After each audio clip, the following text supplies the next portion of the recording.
This is a video dealing with the poem Ozymandias by Shelley. It's a poem from the AQA GCSE Anthology and probably the most used one if my examining experience is anything to go by. So let's start at the beginning with what it does help us to know in the back. First of all, it does help, despite the problem of over-knowing context, it does help in the background to know that as a romantic, Shelley belonged to a movement that was known for their love of nature and their belief in the power and importance of art, as those are two very key ideas going through this. It does help us to know, potentially, that it is a sonnet, which is a very concise form of poem that's usually divided into an octet and a slight change of direction into a sestet. What it doesn't help us is to make sweeping judgments like a sonnet is usually a love poem, because it isn't. There are many sonnets that are love poems, but a sonnet is just a form of poetry. It's not necessarily associated with a love poem at all. And then to translate that into some kind of weird interpretation about Ozymandias loving himself is not going to get you anywhere in terms of marks. Much more interesting and much more pertinent if you think that this is a very concise and controlled form of poem, and that shows us that the octet and the sestet are deliberate divisions. And it's also important to know that over time stone degrades into sand, because that's right at the heart of the poem. So what happens? First of all, and importantly, the narrator of the poem, who only appears in the two words at the beginning, I met, tells us of a story that he was told by a traveller. The story is of a giant statue that is now decaying, and the only things left are legs on top of a pedestal and a half-buried head. Very importantly, the impression the traveller says he gains from seeing the head is how good the sculptor was. That long sentence in the middle of it, from near them on the sand down through to the hand that mocked them and the heart that fed, that's not a complete sentence in itself anyway. In that whole long collection of clauses, the point is that the sculptor was impressive. Then we move to the words on the pedestal, the end of that sentence, that show that the king, Ozymandias, was trying to show off his power to other kings. He's not interested in anyone who he rules over, but other kings. We'll come back to that in a minute.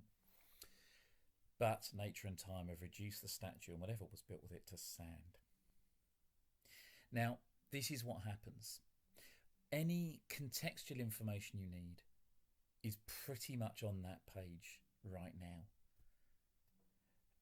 One of the problems we have with Ozymandias, and as I said, it's used an awful lot, is people who want to fly off into huge details things about Ramesses II. And that's nothing to do with the question. It's irrelevant. All it shows is that you've read some kind of background detail. It's not important. If it was important, it would say it in the poem, but it isn't.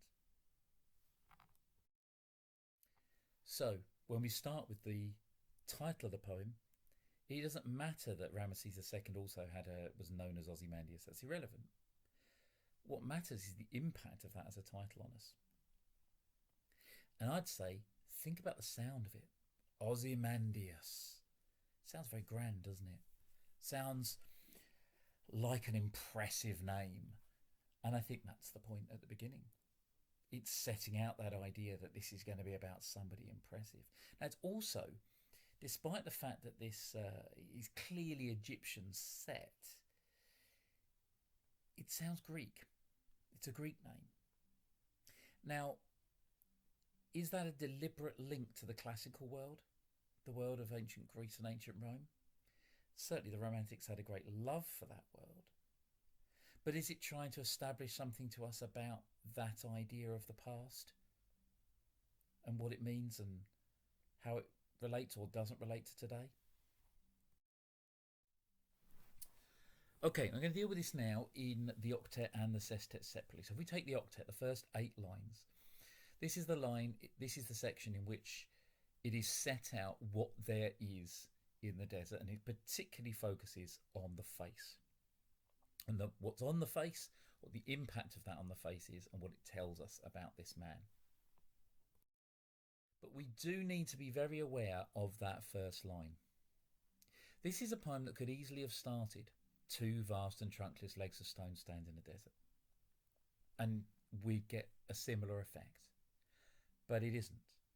It introduces 2 other characters, the narrator, first person, and this mysterious unnamed traveller who originates from a very old land.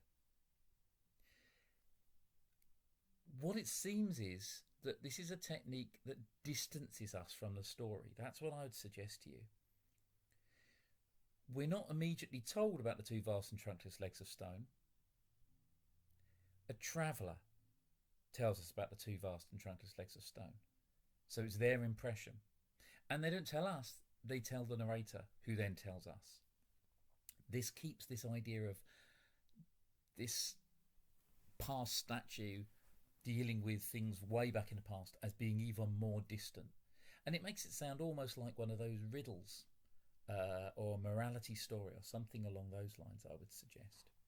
However, the fact he's a traveller also suggests experience, and therefore his observations come from experience.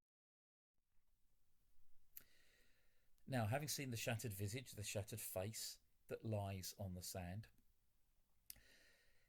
he relates to us 3 things on the face: the frown, a wrinkled lip, and a sneer of cold command. Now, obviously, our first thing is that creates an impression of Ozymandias as somebody quite frightening, quite aggressive in his leadership, a tyrant, if you like. But I think much more important is this is a statue clearly commissioned by him, and therefore this is his choice. When he wanted his statue put up, he decided that he wanted a frown, a wrinkled lip, and a sneer of cold command imprinted on this statue. That is how he wanted to be seen. And that is as important as what he was like, what he wanted to be seen as. Particularly the idea that he would want to be seen, he'd want to be represented in this way, as having cold command, as being emotionless, inhuman in the way that he commands and controls, disapproving of others. This is a picture of power from the point of view of a despot of the past. But then we move into what I identified already as a very, very important aspect of it. Because the frown, the wrinkled lip and sneer of cold command are just a subordinate clause leading into the point here, that the shattered visage tells that its sculptor well those passions read. The frown and whatever tell on the shattered visage that the sculptor read those passions well. So they don't tell us. The observation of this experienced traveller is not that they tell us anything about Ozymandias, it's that they tell us about the art of the sculptor. This nameless person, almost certainly a servant, slave possibly of the time. Whoever he was, it is his work that has survived. You don't look at it and think, God, Ozymandias was scary. You look at it and think, well, he was good, wasn't he, that artist? The fact that the passions that he reads on the face were stamped on lifeless stone, effectively. Again, that idea of stamping on lifeless things, which I've seen misread so many times as a common Ozymandias, seems to suggest the level of power that the sculptor actually has. That he can stamp an impression on things that have otherwise no life, giving life, essentially, to lifeless things. To be very important to an interpretation, I think, of the poem as something that celebrates art and the lasting nature of art. And so we move on to the sestet. Now, as I identified earlier with the idea of a sonnet, a sestet is a slight change of direction.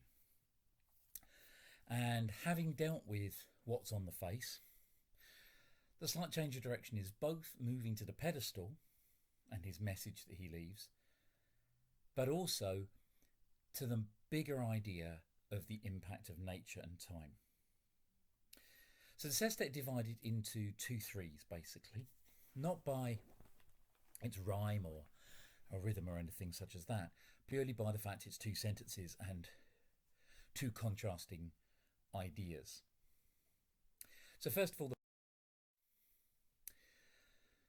on the pedestal that he has underneath these giant feet is put across his message. Now, the first thing to notice is his message is addressed to ye mighty, you mighty, the mighty people with a capital M. This is his target of what he's built. He talks about, look on my works, ye mighty. He's not just talking about this incredibly huge statue that he's obviously had built. There must be other stuff around it, and we can only start to wonder at what it looked like at the time and how impressive it was. And his objective then seems to have been to put down or show his importance over other people, other tyrants, other despots. When he calls himself King of Kings here, he is identifying himself as the ultimate leader of ultimate leaders. You kings all around, I rule you. Look at what I can achieve. And to add to that idea of the frown and wrinkled lip and sneer of cold command, to throw in the word despair is particularly significant. Despair literally means lose hope. And that's what he's telling them to do. Not worship me, not accept I'm better than you. It is, you're never going to be as good as me. You've got no chance. Lose all hope of being anything like me. It's all very much aggressive and violent. His power, or his view of power, is that of taking away people's hope. Mocking with his hand, feeding with his heart on everybody around him. Now, I know the phrase King of Kings often brings people to say, there's a link with Jesus there. And sometimes even worse, saying Ozymandias is comparing himself to Jesus. Well, the trouble is, he obviously isn't. We're talking about a period of time thousands of years before Jesus. And if you want to take the Ramesses II point, particularly him, 2,000 years before Jesus. Far away from Jesus as we are now. What are we talking about here if we make a Jesus comparison? We're really showing a complete misunderstanding of the poem. It cannot possibly be. I know Shelley would be aware of Jesus, but this is the pedestal written by Ozymandias. It cannot be a point. What is far more significant, if you take that idea that he is declaring himself the ruler of rulers, is that immediate juxtaposition that Shelley uses with the 3 incredibly simple words. No metaphor, no simile, nothing beside remains. Devastating. Following on from this look on my works and despair, there's nothing there. There's nothing there. A complete undercutting of the idea of human power, and particularly despotic human power. The excitement or desire to rule with force over people. Time works and nature works slowly. It can't be watched and witnessed in real time. But over time, it will destroy everything. Everything will tend towards chaos. And that's what we've got here. It's further emphasised at the end here using 3 pairs of words linked by alliterative ideas here. Whereas we started with the idea of a statue that was so tall that just the legs are unbelievably impressive.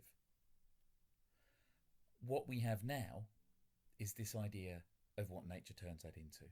The attempt to build up and high and tall to be impressive. Nature has just flattened. The stone is now sand. It's lone and it's level. It's horizontal. It's boundless and bare. There's no boundary. It goes on as far as you can see. And it's bare. It's empty. There's nothing there. It's a devastating end, but one that really does warn, I suppose, against the idea of feeling too important in yourself.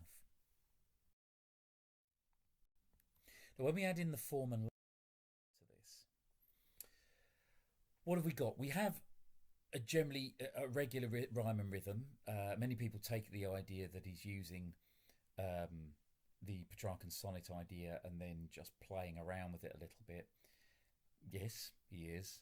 I wouldn't make too much of that. That's just playing around with it, I think. What's interesting more is that the rhyme breaks across the octet and sestet. We have things in line 7. I'll get there in the end. Things in line 7. And whereas everything else in that octet rhymes with itself, we have it only rhyming with the word kings down in line 10 in the sestet.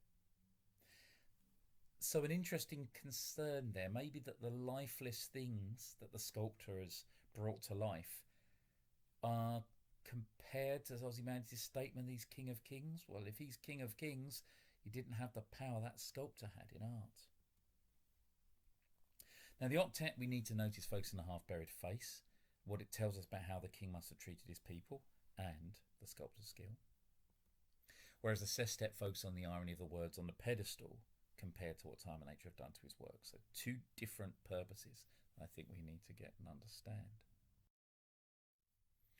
So let's move to the big ideas. First of all, let's ask ourselves the question, what is the real power that humans have in this poem? Because Ozymandias is presented as someone with probably as much power as anyone on earth has ever had. Certainly somewhere near it anyway. But the point is made that that power may have been real at the time, but isn't real long lasting. The only human power that has lasted is that of the sculptors. The sculptor's power of creating, of stamping these passions onto lifeless things. And of course, by extension, Shelley is well aware, I think he's making the point that he is also creating a piece of art that, as it has, is lasting a long time and much longer than he or any of those who read it will. Then we need to concern ourselves with the power of time. I've thrown in a couple of ideas here. The decay is obviously one of them, the fact that time will decay everything. But also throwing in that sense of a traveller, somebody who moves around and sees things from different times, get a bigger, broader view of things. The idea of an antique land, a land with history, but, you know, what does that give it? Does that give it a sense of importance that the traveller comes from there, or that he's seen there? Does it contrast the power of the time with the power that time really has in a much longer term than any land does? And then it is that question about whether nature does have the true power in the poems, which obviously fits very much with the ideals of the Romantics. It turns stone to sand, it turns cities to deserts. Is that the true power underlying everything? And then to bring back that idea of the real power that humans have, is that essentially the real power at the end, the power of art? Quite possibly.